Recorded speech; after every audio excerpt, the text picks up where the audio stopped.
কি অপরাধ করছে নির্মম ভাবে আমার বাচ্চাটা হত্যা করলো? আমি এই বাচ্চাটা ছাড়া আমি থাকবো কেমনে? পল্লবী এলাকার একটি ছোট্ট ফ্ল্যাটে ঘটে যাওয়া 7 বছরের শিশু রামিসা আক্তার হত্যার ঘটনা পুরো দেশকে নাড়িয়ে দিয়েছে। যে বয়সে একটি শিশুর স্কুলে যাওয়ার কথা, বন্ধুদের সঙ্গে খেলাধুলা করার কথা, সেই বয়সেই তাকে নির্মম মৃত্যুর মুখোমুখি হতে হয়েছে। ঘটনার দিন সকালে মেয়েকে স্কুলে পাঠানোর জন্য ডাকতে গিয়ে তাকে খুঁজে পাচ্ছিলেন না রামিসার মা। খোঁজাখুঁজির এক পর্যায়ে অভিযুক্তদের ফ্ল্যাটের সামনে পড়ে থাকতে দেখা যায় শিশুটির স্যান্ডেল। তখন থেকেই তার মনে সন্দেহ তৈরি হয়। তিনি বারবার দরজায় কড়া নাড়লেও ভেতর থেকে কোনো সাড়া পাওয়া যাচ্ছিল না। পরে প্রতিবেশীদের সহায়তায় দরজা ভেঙে ভেতরে প্রবেশ করলে বেরিয়ে আসে এক ভয়াবহ দৃশ্য।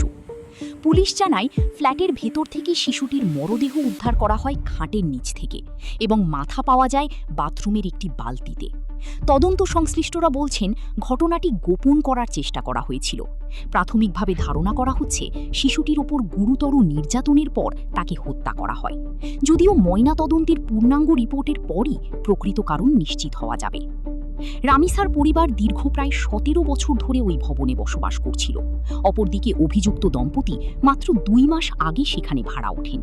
পুলিশের ভাষ্য অনুযায়ী অভিযুক্ত স্বপ্না আক্তার কৌশলে শিশুটিকে নিজেদের ফ্ল্যাটে নিয়ে যান। ঘটনার পর মূল অভিযুক্ত সোহেল রানা জানালার গ্রিল কেটে পালিয়ে গেলেও পরে তাকে ফতুল্লা এলাকা থেকে গ্রেপ্তার করা হয়। এই ঘটনায় গভীর শোক ও ক্ষোভ প্রকাশ করেছেন রামিসার বাবা আব্দুল হান্নান মোল্লা।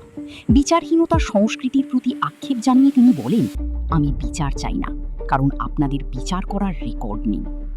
শিশু রামিসার মৃত্যু শুধু একটি পরিবারের জন্য নয়, পুরো সমাজের জন্যই এক গভীর বেদনার নাম হয়ে উঠেছে। এই ঘটনা আবারও প্রশ্ন তুলেছে, আমাদের সমাজে শিশুরা কতটা নিরাপদ?